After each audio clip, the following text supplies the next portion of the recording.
0981. We're streaming live on YouTube. YouTube, search for Smooth 981 FM Lagos. All right. Our guest analyst this morning, thank you so much, Nwaji, for granting us your presence in such short notice. Thank you, Nwaji. Good morning, Valentine. Good morning, Ayo. It's my absolute pleasure. Cheta, how you doing? And good morning and happy Monday to everybody in Lagos and listening all over the web. Cheta, good morning. Thank you so much for joining us this morning. Good morning. Cheta, how are you today? I'm good. You people pulled me out of bed. All right, let's get straight into our conversation for today. We have a number of things to get through on this lovely Monday morning, the 13th of September, 2021. The first headline here is on COVID-19. Now, if we have to, we will talk about this every single day until we defeat this pandemic. So according to this report from the Punch newspaper, Nwaji, 7 states stopped testing as infections hit 5,773 in 10 days, says the Punch newspaper. Now, it's not just about the staggering number, it's the fact that this number is definitely underestimated or underreported because obviously we're not testing enough in Nigeria. Currently, it's been said that out of 36 states of the Federation, 10 had stopped testing since September 1, 2021. I'll cut to the 10 who haven't been testing. I'll leave those who are testing and go on to the 7 states that are guilty. One is Borno State, Ebonyi, Sokoto, Kebbi, Yobe, Zamfara, and Kogi. It was learned that no single COVID-19 infection had been reported in these states since July, despite the rising number of cases. And this may imply that the total number of cases recorded in Nigeria is far from the reality. There are many implications of this in terms of how the world perceives Nigeria, in terms of travel, in terms of business, and even internally for us as a nation, in terms of us having, hopefully not having a ticking bomb on our hands. But I'd like to get your thoughts and perspective on this story, Nwaji. All right, thank you so much for that, Ayo. And there are many ways to look at this. It is troubling when you now begin to hear that there are 7 states that have not reported any kind of testing numbers since 1st of July. And that is actually quite worrying when you now, I'm sorry, Ayo, can you hear me now? Okay. All right, great. Now, what I was saying is that it's actually quite worrying when you hear these reports that there are 7 states out of 36 that are just literally not reporting their COVID numbers, which indicates that they're not testing. And that now begins to let you know that there's a general apathy and a lackadaisical attitude towards COVID nowadays. I think as a result of the narratives that you've seen around taking vaccines and maybe the belief that if you take a vaccine, you cannot catch and spread COVID. And as a result, you're seeing people still catching COVID after the vaccine. So it's creating this sense of, okay, well, what's the point? Let's just carry on with life. What's the point in testing? Just do what I have to do. So I think it's creating some kind of concern with regards to, how that message is being handled. But I think for me, the larger issue, and I think is to the point that you raised, Ayo, around what are the implications of testing of this, right? Yeah. What can now happen is that these are the reasons why Nigeria can easily get put on the red list to some countries, especially within the European Union. Because when the international community begins to see that there are challenges with how we report our numbers, how we handle our cases, even though statistically we are still very, very, very much lower than most nations. But when they now begin to see that there is some kind of discontentment with even how the numbers are being reported and the general attitudes towards COVID, that can be a very easy decision for some countries to say, okay, we'll put Nigeria on the red list since they're not handling this thing properly. So for me, that's a wider implication, because what that now means is that there's restriction on travel. A lot of commerce will get shut down because people just literally cannot go to certain countries without a mandatory 10-day or 14-day quarantine in a specific location, which a lot of people, number one, cannot afford and just frankly speaking, do not want to do. So these are things that we need to think about from a larger scale. But I think locally, what we now need to begin to refocus our attitudes and energies towards is letting people know that COVID is still real. people are still dying. People are still getting very sick. The virus is evolving every single day. You're seeing more and more variants come on board. We've gone from Delta. There's now the MU variant that's now becoming a lot more prevalent, and people are being hospitalized. People who have received the vaccine are still getting COVID, albeit symptoms mild, but they're still catching the virus. So I think the general attitude is that we should do everything we can to still get vaccinated, but still ensure you observe the necessary protocols, still ensure you observe all the precautions, because just because you get vaccinated doesn't mean you have carte blanche to just misbehave. So I think that's generally what our health officials need to do to ensure that we just continue to get a hold of this thing. I think we were very good in the first 6 to 9 months of this with regards to how aggressive we were with handling it. But I think we've kind of taken our foot off the pedal, which has led to where we are now. Excellent. Thank you very much indeed, Nwaji. And let me come to you, Cheta, for this next story. Cheta, the Vanguard has this headline, or rather sorry about that, this Danish paper. NCAA, that's the Nigeria Civil Aviation Authority, has given permission to airlines operating international service to Nigerian destinations to allow passengers traveling to the country who are unable to show evidence of payment for the 7-day COVID-19 PCR test as made mandatory for all passengers coming into the country and out, or to generate, having difficulties generating the QR code to be able to fly in, to board these planes, to come into the shores of Nigeria, and to be able to do it physically or manually at the airports. How have we gone to this level where simple technology, some people would assume in developing countries that it's simple technology that can just be embedded to the websites because what we're seeing here is that the website crashed. The website is not, the payment portal does not work. What are your thoughts on this issue around the Nigerian International Travel Portal? Rank and competence as Sorry, well as, Cheta, we need you to adjust your audio. We can't hear you. okay, can you hear me now? Can you hear me now? Yes, please. Okay, I saw the rank and competence as well as the typical thing of creating opportunities for arbitrage. It's a very simple thing for me, and very, very simple because I saw it during my last trip, which was 2 months ago. You have a situation who are making money from this thing. Nigeria is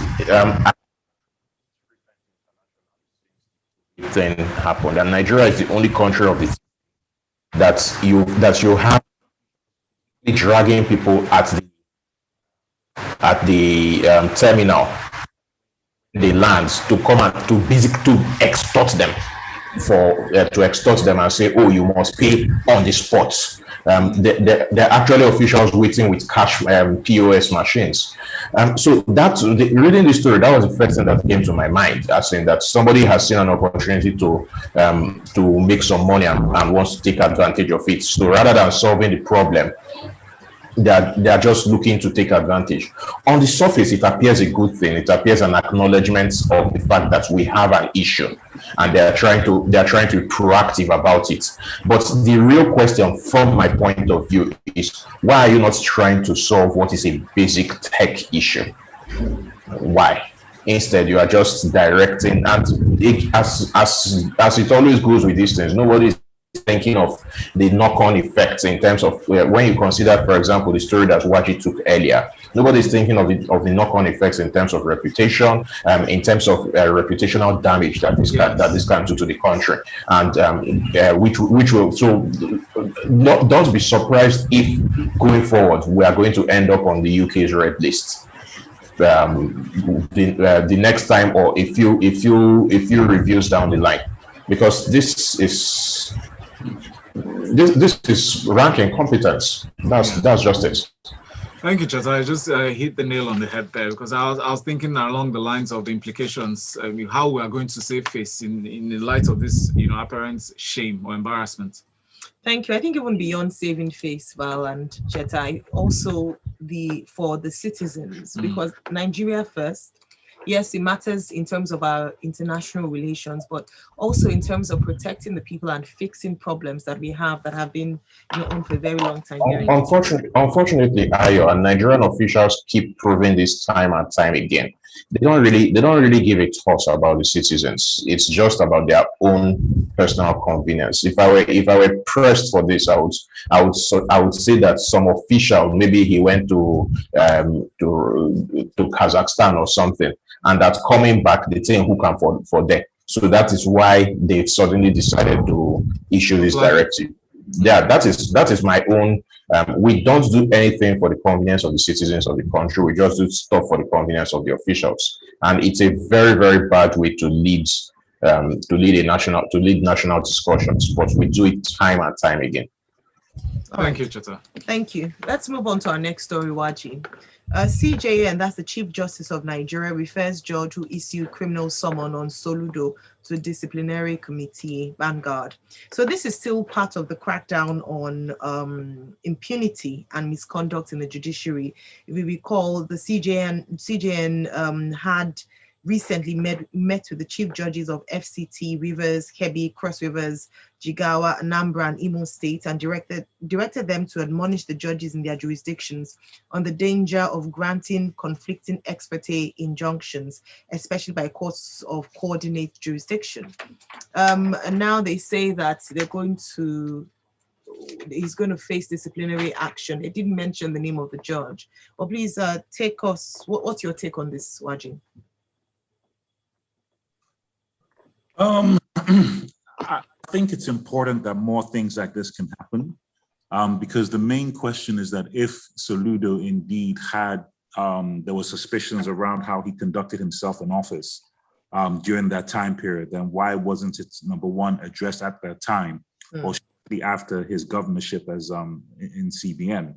Why is it that at the time that he wanted to, when he declared his intentions to run for governor, that this particular case now came up that summoned him, et cetera, et cetera?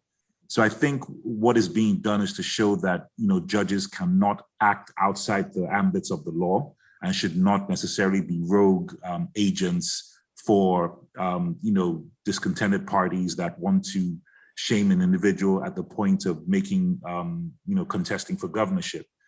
So I think these are some of the things that need to happen more. It's about governance, it's about transparency, and it's about endeavoring to try to do the right thing. Yeah. My hope that this holds up and is used as an example. And once again, this is not to say that Soludo is innocent or anything else. The point is, let's just make sure things are done properly. Let's make sure that the timing of things are done properly. Let them use of the judicial system for the benefit of a rival candidate or a rival political party. Because you easily argue that given the political party that Soludo was running under, which is APGA, this probably has something to do with the political party that has access to these judges, without necessarily mentioning any names. So I think this is a demonstration of at least us trying to do the right thing, and let's not abuse power, so we can just behave ourselves moving forward. Excellent. Thank you very much. It's worthy of note that the judge didn't have jurisdiction. It's meant to be vested in the Code of Conduct Tribunal. And like you mentioned, Nwaji, this doesn't absolve Mr. Charles Soludo of the allegations. It's just that, the CCT may well decide to take on the case, since that is, part of their responsibility. Thank you. All right, Cheta, let's go through this next story. Going back to the visit that the president made last week to Imo State, the president reacted to some misconceptions that were drawn from the president's statements, his closing statements. Femi Additional, the president's special advisor on media and publicity, identified those who misconstrued the statements as purveyors of disinformation, as brains behind the fake news. So what he said really was warning the the state governor, saying that, I think his exact words is what I'm trying to get. He said something. He said, "I'll be careful with your future invitations." And when he made that comment, you know that statement is layered, and there'll be different contexts could be drawn from that. He said, first of all, it was misconstrued as meaning that, you should be very careful the next time you invite me to this kind of places, stuff like that. But Femi Adesina clarified the president's statements as meaning that first he was invited to commission some strategic projects, but it seems like the state governor, Imo State Governor, used that as an opportunity to invite about 50 traditional rulers. It seemed like an ambush, on the president to see him, that he wasn't expecting that to happen, which is what the statement meant. But what are your thoughts on this story and the presidency's reaction? From my point of view, it's our typical thing of majoring in the minors. I saw the video.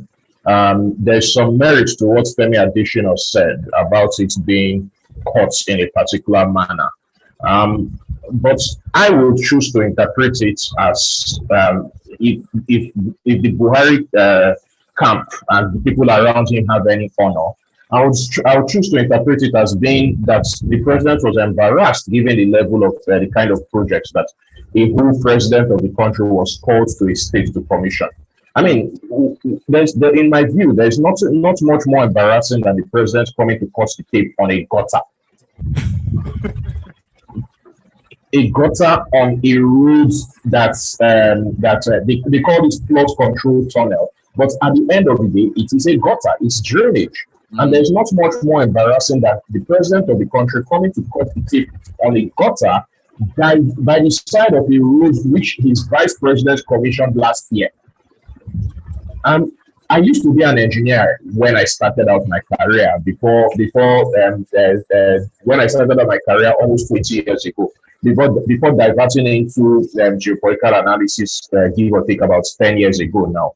And if I remember correctly from my engineering days, you build everything together. The gutter, all the culverts, the access control, everything, you build everything with the roads.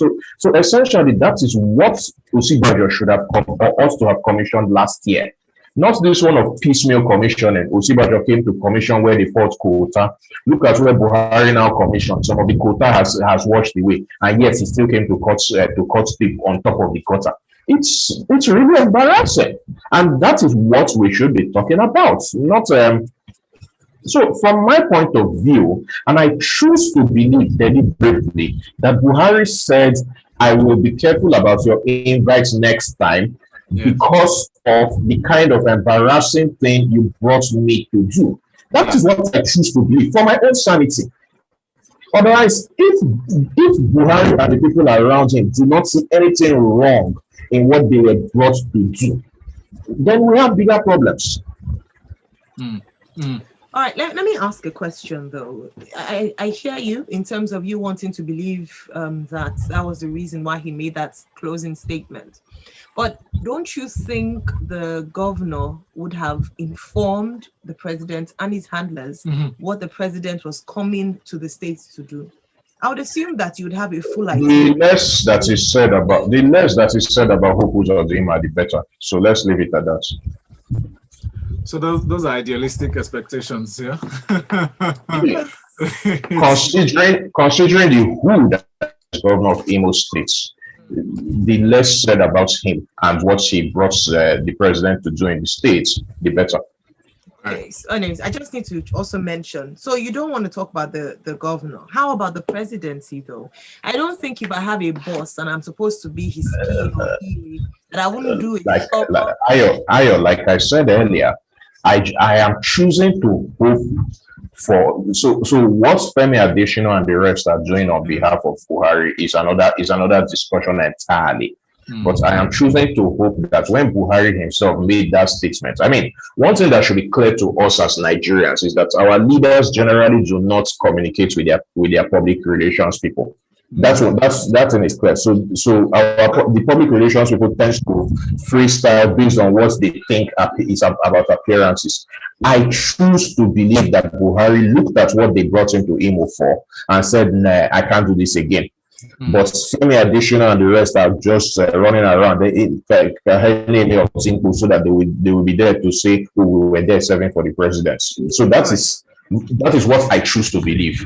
Yeah. All right. Thank you. Whether they're saying the truth is another discussion entirely. It's just it's a waste of taxpayers' money, to be honest. Let's move on to this. Please add your names to your messages, and thank you so much for sending us messages on WhatsApp 0809 444 0981. Our next one here for you, Nwaji. Worry over mass abductions as schools resume today. This report, it's very lengthy in the Guardian newspaper, but it's quite detailed in terms of the different stakeholders that have been interviewed to address this particular headline. Now, the summary of it is that school resumes today. However, there are concerns around the safeguarding of children in schools, especially in the north, with regards to the number of abductions that have happened in recent times. I would also like to go to the tail end of the report, which is a response sort of from the federal government, that they've identified lack of funds and logistics among factors hampering the implementation of the National Safe School Initiative. I don't know, Nwaji, as a parent, if you'd be confident to send your children back to school today if they lived in states like Kaduna, Yobe, Borno State, and the likes. And I don't know if you think the governors have done enough to demonstrate the fact that they have paid attention to securing children in school. So I'll be very blunt with my answers to those two questions because we're speaking about children and I'm also speaking as a parent. Yes. So the answer to the first question is no, I would not be confident if I lived in those particular hot zones. And the second answer to the second question is also no, I am not convinced that the governors in those regions have done what they have to do.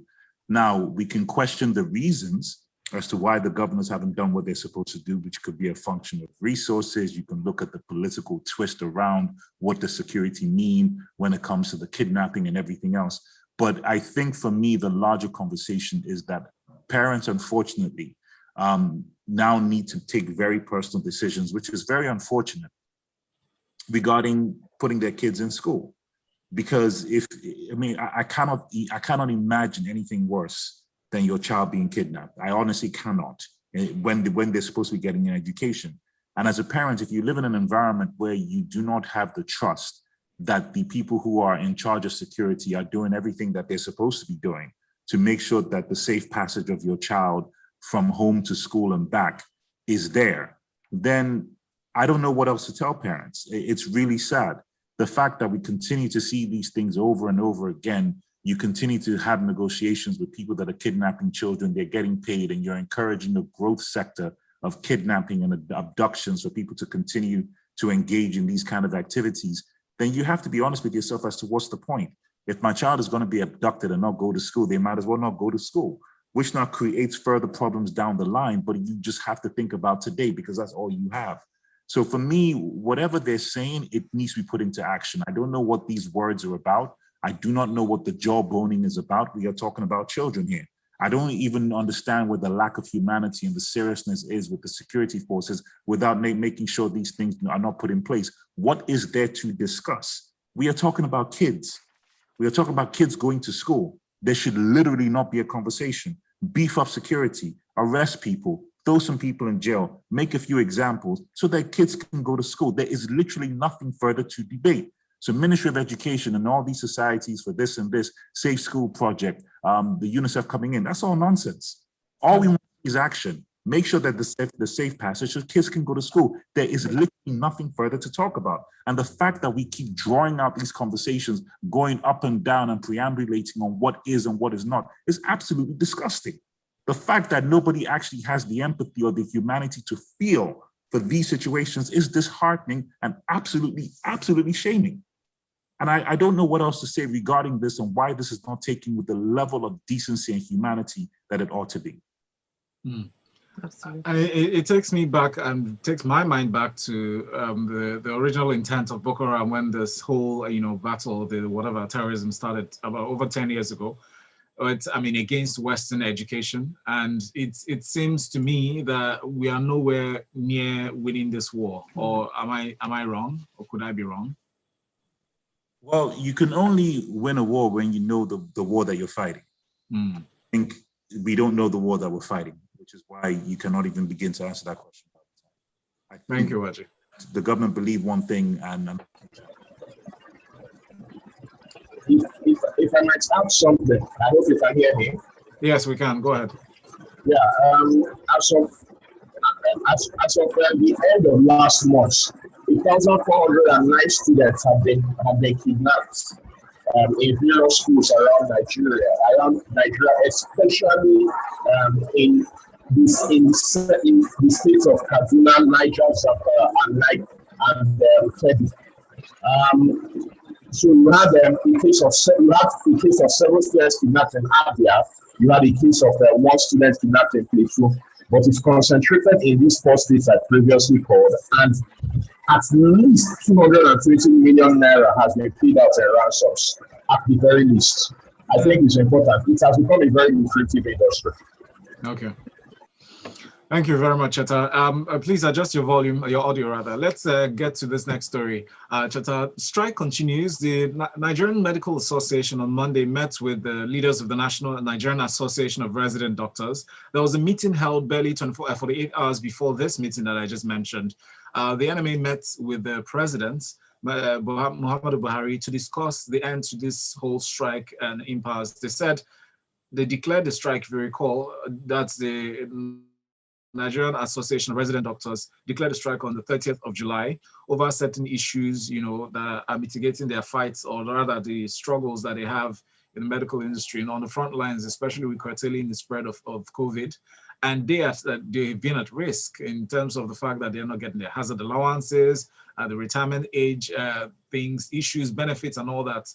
But this recent call by the president asking the Nigerian Medical Association to intervene in this whole saga with the strike issue, what do you think gives in this case? Because there have been a lot of demands, there have been MOUs signed, there have been counter accusations here and there. Where's the meeting point? How do we address this?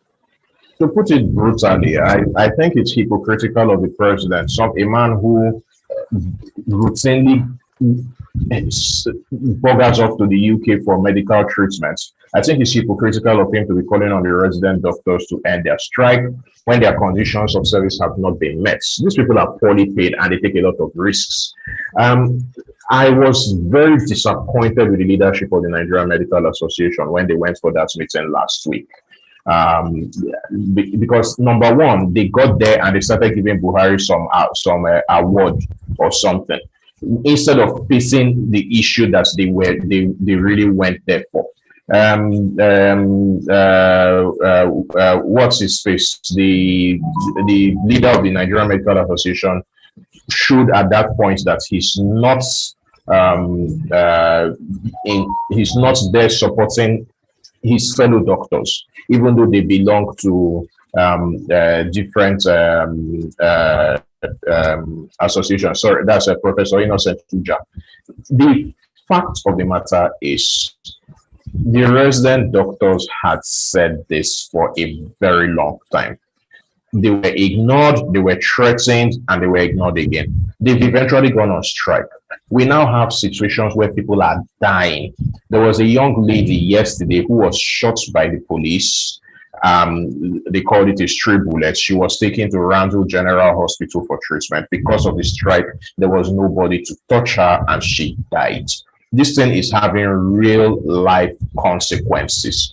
We can't continue like this. It's plain wrong. To put it very simply, it's plain wrong. But rather than focus on the issues, improve these people's hazard pay, improve their conditions of service, we are going round and round the village. It's the same spectrum with the story that Nwaji treated just now about education. The things that are important, the health of our citizens, the education of the next generation, we don't take them seriously in this country, and we expect to suddenly magically develop. It's not going to happen. It's that simple. Thank you. Thank you so much. Let's look at a few messages if we have them on WhatsApp to read. Well, thanks to those who sent messages. We're going to take them on the other side. That's for Lagos Talks 981. Yes. I just wanted Nwaji, just as we wrap up, to just his comments on the final one here. 100 days after Twitter ban, uncertainty trails federal government's plan. It's 100 days post the ban, despite some reassurances from the federal government that they were in talks with Twitter to restore the microblogging site, access to microblogging site. Nothing has been heard or done. What's your take on this? To Cheta's point about, the government not caring about the people, and this just goes to show that we do not even understand how people are making money. When you now begin to look at the share loss of revenue, the article speaks about somewhere in the ballpark of $250,000 an hour that's being lost because people are generating content and creating commerce through this blogging platform. And that no longer exists for this particular reason. Now, in as much as you can argue, if you're just trying to be balanced, Ayo, that maybe the federal government has a point regarding some of those things that Twitter needs to do, if you want to be balanced, right? Not to say that you agree with them. But my point is you can restore the platform while you continue to have those negotiations to ensure that commerce does not get disrupted. You do not shut it down in perpetuity while you're trying to get these needs met. It is absolutely madness. So my point is, even if you want to argue in that Bros, there's no balance here.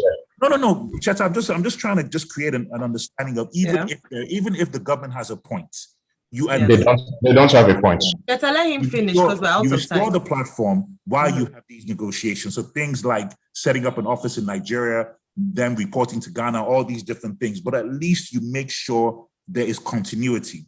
That I can ever understand. And that's just my own point on this. Thank you. Thank you so much. And I want to especially thank you, Nwaji and Cheta. Thank you for inconveniencing yourself to make this possible, the conversation we've had this morning on the headlines. I want to thanks everyone for joining this conversation. Please refer to YouTube if you missed any part of this conversation. Go to Smooth FM Lagos, just type Smooth